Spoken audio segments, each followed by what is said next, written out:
Welcome to SLV vlogs. ಊರಿಂದ ಕೆಸಿನ ಸೊಪ್ಪು ತಂದಿದ್ದೆ, ಅದನ್ನೇ ಪಲ್ಯ ಮಾಡೋಣ ಅಂತ. ಇವಾಗ ಅದನ್ನು ಸ್ವಲ್ಪ ದಪ್ಪದಾಗಿ ಹೆಚ್ಚಿಟ್ಕೊಳ್ಳೋಣ. ಹೆಚ್ಚೋಕ್ಕಿಂತ ಮುಂಚೆ ಏನು ಮಾಡಿ ಅಂದರೆ, ಇದು ಸ್ವಲ್ಪ ಕಡ್ತಾ ಬರುತ್ತೆ ಕೈಯೆಲ್ಲ.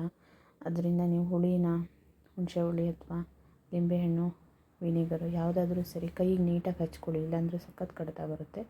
ಮತ್ತು ಮಕ್ಳುಗಳು ಇದ್ರೂ ಅಷ್ಟೇ ಸ್ವಲ್ಪ ದೂರಕ್ಕೆ ಇಟ್ಕೊಳ್ಳಿ, ಅವ್ರಿಗೆ ಗೊತ್ತಾಗಲ್ಲ, ಮುಟ್ಟಿದ್ರೆ ಮತ್ತು ಚೆನ್ನಾಗಿ ಕಡ್ತಾ ಬರುತ್ತೆ ಇದು. ಆಮೇಲೆ ಅದರದ್ದು ಸೊಪ್ಪೆಲ್ಲ ಹೆಚ್ಚಾದಮೇಲೆ ದಂಟು ಇರುತ್ತಲ್ವ, ಎಲೆ ಹಿಂಬದಿಲಿ ದಂಟು, ಅದನ್ನು ಎಸಿಬೇಡಿ. ಈ ಥರ ಅದರ ಸಿರ ಅಂತಾರೆ ಇದಕ್ಕೆ, ನೀವೇನಂತೀರ ಗೊತ್ತಿಲ್ಲ. ಈ ಥರ ತೆಳ್ಳಗಿರೋ ಸಿಪ್ಪೆನ ನೀಟಾಗಿ ಅದನ್ನು ತೆಗೆದು, ಅದನ್ನು ಅಷ್ಟೇ ಸಣ್ಣದಾಗಿ ಕಟ್ ಮಾಡಿಕೊಂಡು ಸೊಪ್ಪಿನ ಜೊತೆಗೆ ಬೇಯಕ್ಕೆ ಹಾಕೋಣ.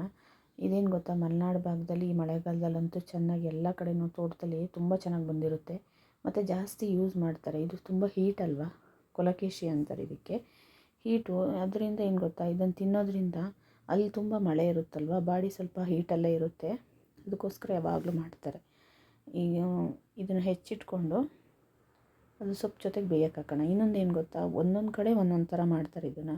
ಕೆಲವರು ಕಡಲೆಕಾಳನ್ನು ನೆನೆಸಿ ಇದ್ರ ಜೊತೆಗೆ ಹಾಕಿ ಸಾಂಬಾರು ಥರ ಮಾಡ್ತಾರೆ. ನಾನು ನಮ್ಮ ಸೈಡ್ ಮಾಡೋ ಥರ ಮಾಡ್ತೀನಿ, ಡಿಫ್ರೆಂಟಾಗಿರುತ್ತೆ ಇದೊಂಥರ. ಅದು ಹೆಚ್ಕೊಂಡಾದ್ಮೇಲೆ ಇದಕ್ಕೊಂದು ಈರುಳ್ಳಿ ಹಾಕೋಣ. ನೋಡಿ, ಈರುಳ್ಳಿ ಸ್ವಲ್ಪ ಕಪ್ಪಿದೆ, ಇನ್ನು ಸಿಪ್ಪೆಲ್ಲ ತೊಳೆದೇ ಹಾಕಿ, ಹಾಗೆ ಹಾಕಬೇಡಿ, ಅದು ಫಂಗಸ್ ಥರ ಅಲ್ವಾ. ಇದು ಸಣ್ಣದಾಗಿ ಕಟ್ ಮಾಡ್ಕೊಂಡು ಹಾಕಿ ಈರುಳ್ಳಿನ. ನಾನಿಲ್ಲಿ ಚಿಕ್ಕದಲ್ವ, ಹಂಗಾಗಿ ಒಂದು ಯೂಸ್ ಮಾಡಿದ್ದೀನಿ.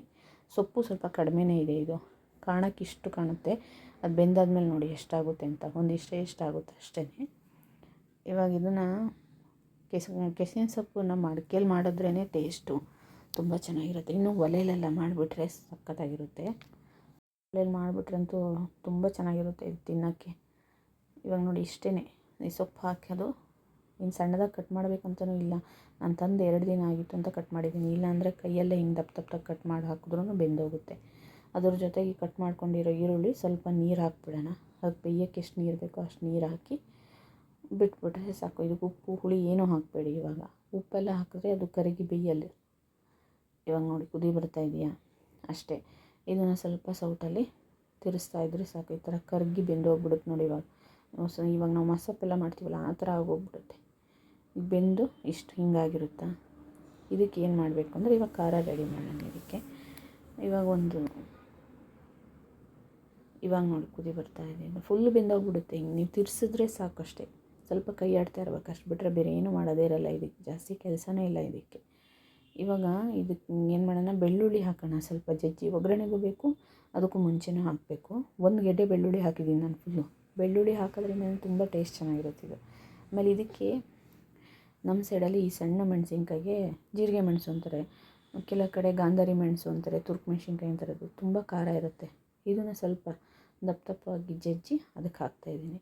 ಈ ಸೊಪ್ಪಿನ ಸಾಂಬಾರಿಗೆ ಅಥವಾ ಸೊಪ್ಪಿನ ಪಲ್ಯಕ್ಕೆ ಏನು ಗೊತ್ತಾ, ಜೀರಿಗೆ ಮೆಣಸಿನ್ಕಾಯಿ ಬೆಳ್ಳುಳ್ಳಿನೇ ಟೇಸ್ಟು. ಇವಾಗ ಅದೊಂದು ಕುದಿ ಬಂದಾದಮೇಲೆ ಈಗ ಉಪ್ಪು ಸೇರಿಸಿ. ಮೊದಲೇ ಉಪ್ಪು ಸೇರಿಸಿದ್ರೆ ಸೊಪ್ಪು ಬೇಯೋದಿಲ್ಲ, ಹಂಗೆ ಅದಕ್ಕೋಸ್ಕರ. ಇವಾಗ ಚೆನ್ನಾಗಿ ಕುದಿ ಬರ್ತಾಯಿದೆ. ಅದು ಕುದಿ ಬರಲಿ. ಕುದಿ ಬಂದಾದಮೇಲೆ ನಿಮಗೆ ಸ್ವಲ್ಪ ಗಟ್ಟಿಯಾಗಬೇಕು ಅಂದರೆ ಇನ್ನೊಂದು ಚೂರು ಬಿಟ್ಟು ಆಫ್ ಮಾಡ್ಕೊಳ್ಳಿ. ಇದನ್ನು ಕುದಿಯೆಲ್ಲ ಬಂದಾದಮೇಲೆ ಒಂಚೂರು ಹುಳಿ ಹಾಕಿ. ಇದು ನಾನು ಜೀರಿಗೆ ಹಣ್ಣಿನ ಹುಳಿ, ಇದು ನಮ್ಮ ಸೈಡ್ ಸಿಗುತ್ತೆ, ಎಲ್ಲರಿಗೂ ಇದು ಸಿಗೋದಿಲ್ಲ. ಅದಕ್ಕೋಸ್ಕರ ನೀವು ಹುಣಸೆ ಹುಳಿನಾದರೂ ಹಾಕಿ, ಲಿಂಬೆಹಣ್ಣನ್ನಾದರೂ ಸ್ವಲ್ಪ ಹಾಕಿ.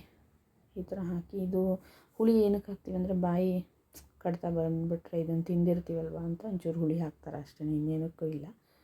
ಮತ್ತು ಟೇಸ್ಟ್ ಒಂಥರ ತುಂಬ ಚೆನ್ನಾಗಿ ಬರುತ್ತೆ ನೋಡಿ. ಇವಾಗ ಮುಂಚೆನೇ ಆಫ್ ಮಾಡ್ಕೋಬೋದು ಬೇಕಾದ್ರೆ, ನಿಮ್ಗೆ ಜಾಸ್ತಿ ಬೇಕು ಅಂದರೆ. ಇದೆಲ್ಲ ಬೆಂದೋಗಿದೆ, ನಾನು ಸ್ವಲ್ಪ ಗಟ್ಟಿಯಲ್ಲಿ ಅಂತ ರೊಟ್ಟಿಗೆ ಇವಾಗ ಆಫ್ ಮಾಡಿದೆ ಸಾಕು ನನಗೆ. ಇವಾಗ ಇದಕ್ಕೆ ಮೇಯ್ನಾಗಿ ಒಗ್ಗರಣೆಗೆ ಏನು ಗೊತ್ತಾ, ಕೊಬ್ಬರಿ ಎಣ್ಣೆನೇ ಯೂಸ್ ಮಾಡಬೇಕು, ಆವಾಗಲೇ ತುಂಬ ಚೆನ್ನಾಗಿ ಬರೋದಿದ್ದು. ಕೊಬ್ಬರಿ ಎಣ್ಣೆ ಹಾಕಿ ಅದು ಎಣ್ಣೆ ಕಾದಾದಮೇಲೆ ಮತ್ತೆ ಒಂದು 6ರಿಂದ 7 ಎಸಳು ಬೆಳ್ಳುಳ್ಳಿ ಜಜ್ಜಿ. ಬೆಳ್ಳುಳ್ಳಿ ಸ್ವಲ್ಪ ಕಂದು ಬಣ್ಣ ಬರೋವರೆಗೂ ಹಾಗೆ ಎಣ್ಣೆಲಿ ಫ್ರೈ ಮಾಡ್ಕೊಳ್ಳಿ. ಆಮೇಲೆ ಬೆಳ್ಳುಳ್ಳಿ ಬೆಂದಾದಮೇಲೆ ಸಾಸಿವೆನ ಹಾಕಿ. ಸಾಸಿವೆ ಸಿಡಿದ ನಂತರ ಇವಾಗ ನೀವು ಮಾಡಿಟ್ಕೊಂಡಿರ್ತೀರ ಪಲ್ಯಕ್ಕೆ, ಅದಕ್ಕೆ ಈ ಒಗ್ಗರಣೆನ ಸೇರಿಸಿ ಒಂದು ಪ್ಲೇಟಲ್ಲಿ ಮುಚ್ಚಿಟ್ಬಿಡಿ.